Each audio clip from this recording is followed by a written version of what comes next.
So there you guys have it, the AK-50. We plan to start taking orders first quarter of 2016.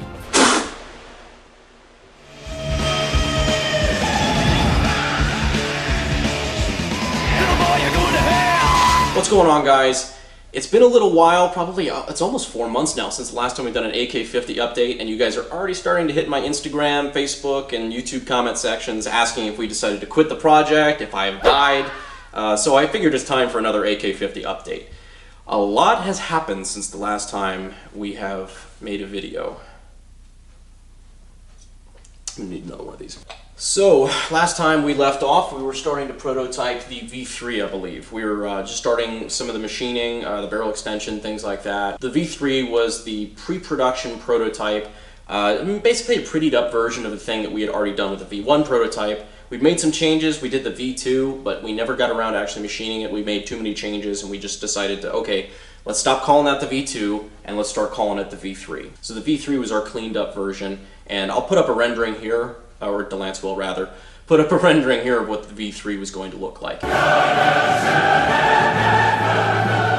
Since then, we've actually run into some production issues where things were really, really hard to machine. So when we're talking about parts like the receiver and the bolt carrier, these are parts that basically have to be done on a 4, if not 5-axis CNC machine. So we run into an issue with machine shops. The people who have 4 5-axis machines, those are very expensive machines, $500,000 pieces of equipment, if not more, depending on what it is. They don't really want to do prototyping. They want to use those machines to get as much bang for their buck out of it, out of their initial investment, so they want to do production machining. They don't want to do one-off prototypes for us. And the people who do want to do one-off prototypes for us are smaller shops that don't have access to the $500,000, $2 million pieces of machinery. So we run into a really weird catch-22. So we've had to go back to the drawing board on a couple of those pieces, and that's where we had the V4.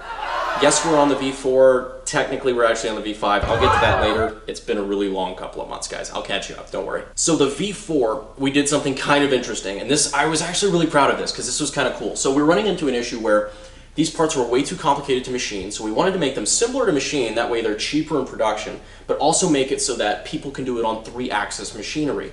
So what we ended up doing is making some of the parts modular. For example, the bolt carrier was a very difficult part to machine. The entirety of the bolt carrier wasn't too difficult, it's just a very large part, but what was very difficult to get to was the cam and groove on the bottom, because it has to be very precise. Having a part that was that big that we needed to, flip over and do this weird like angle cut on the bottom, it's a very complex, even on the standard AK, it's a very, very complex part to machine.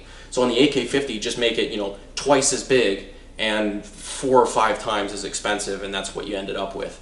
So we actually made that its own separate part, which was a really good idea, if I might say so myself. Not only did it allow us to do this whole thing on a 3-axis CNC, but it also allowed us to make the cam and groove out of a different metal. So if you recall, on the V1, we had problems with heat treat, or as far as certain parts not being hard enough and galling together and everything like that. So now we can actually make the cam and groove out of a different material. We can make it out of something like A2 tool steel, so it's a lot harder without having to make the entire bolt carrier nearly impossible to machine. So making parts like this, like the cam lug and the cam and groove modular, it just opens us up to a whole new possibility. And if we need to replace the design on the cam and groove, since that seemed to be an issue, we don't have to machine everything all over again. We just have to machine that small little part. So that is going to help us a lot going forward into prototyping and tweaking these small little things. So this is where shit's gonna kind of get weird. Because the parts are so complicated. These are very complex parts, all things considered.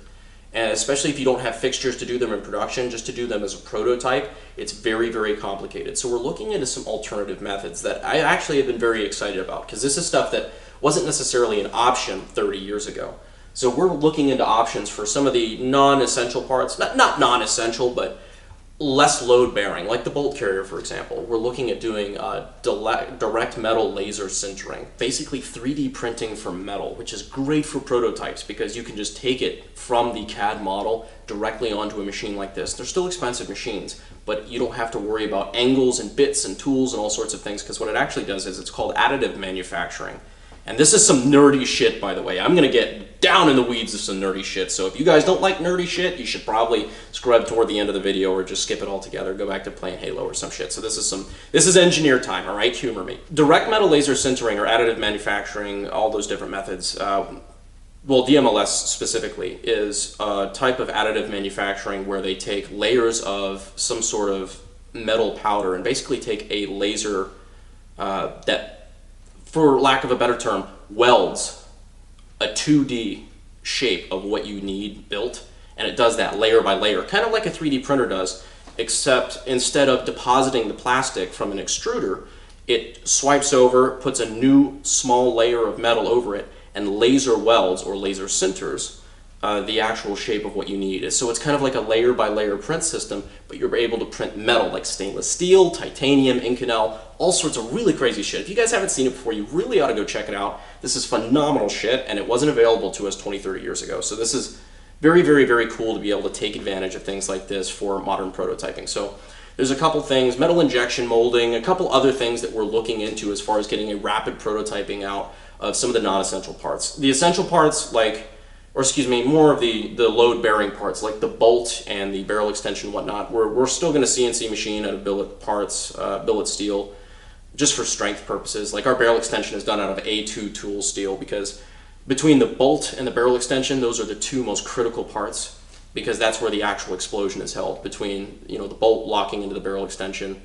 That's the part that you really, really don't want to fail. Anything else can fail because it's going to fail in a very boring way, but that's the one thing that the safety of the gun actually depends on. So that we actually need to keep as safe as possible. Another great advantage of some of these less traditional methods of prototyping is that the turn times are a lot faster. It's still pretty expensive, I'm not going to lie.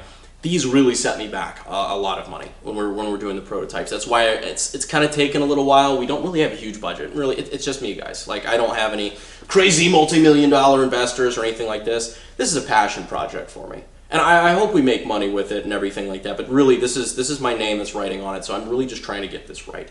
But like I said, we don't have a huge budget, so we really, really, really make sure that all of our ducks in a row before I put the money on the table to start making some of the parts so we can test these out. One of the advantage of these less traditional prototyping methods is that we can get it done in a much faster turn time. Like a lot of the laser sintering and things like that can be done in 15 days, which is astronomical, considering some of the receiver quotes we were looking at were like 5-6 months. So this is putting us way ahead of the game. So hopefully that allows me to get a functioning pre-production AK-50 V4 to you guys, possibly. Okay, and don't hold me to this, please. I promise. I'm going to do it as fast as I can. Don't hold me to it. By early December.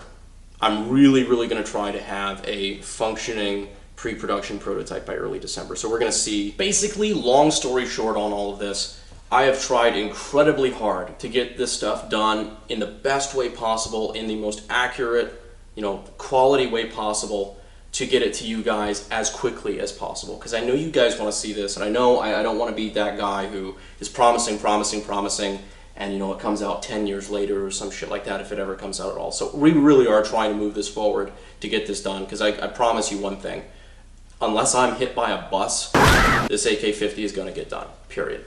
End of story. So we're moving forward with it, and I just wanted to show you guys that we were exploring every possible avenue to get this to you as fast as possible. And just because we don't make an update doesn't necessarily mean that we aren't marching forward. It's just some of the nerdier engineer shit that maybe isn't quite as interesting to look at. So that's about the extent of it, and I appreciate it if you guys have made it this far. Truthfully, it blows my mind why you'd want to listen to all that rambling bullshit, but if you're that interested in the project, I think you've earned a shirt. So these shirts right here we're going to be selling very soon on the akguy.com. You can't even buy these yet, so the first 2 people to ever own one of these shirts outside of what we've given to friends and things like that, we'll be giving away in the comments. So in the comments, describe why size matters. This should be a shit show. I'm actually looking forward to it. So if you made it this far, you got a pretty damn good chance of winning yourself some free AK Guy swag. Do we still use swag in 2018? I don't know, but you're going to win a shirt. So I appreciate it, guys. Thank you so much. We're going to try to continue to keep you updated, and I cannot wait to see this thing all put together, because this is going to be one sexy motherfucker. So thank you guys so much. I'll see you in the next video. No, it doesn't sound right. Excuse me. Jesus Christ, that was incredible. That is not going in the video.